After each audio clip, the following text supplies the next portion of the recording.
السلام عليكم، شلونكم؟ شو اخباركم؟ ان شاء الله تكونون بصحة وسلامة. هل يمكن التنبؤ بوقوع الزلازل ام لا؟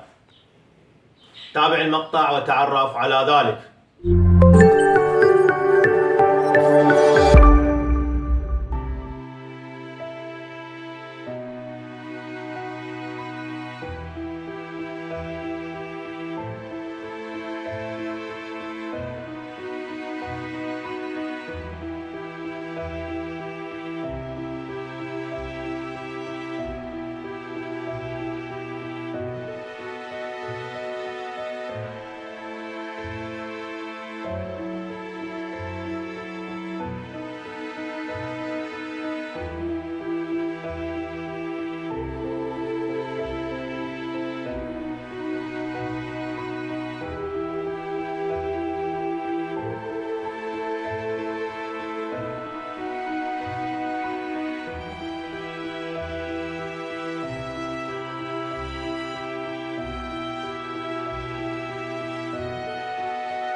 وعليه لا يمكن التنبؤ بوقوع الزلازل قبل وقوعها، فقط التخمين حسب البيانات والدراسات، وإنما تأتي بغتة وهم لا يشعرون.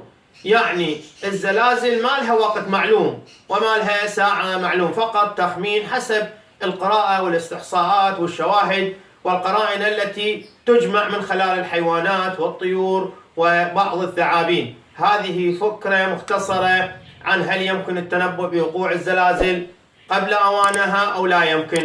نأمل أن استفدتم من هذه الفكرة، ولا تنسونا من خالص دعاءكم، وشكرا لكم.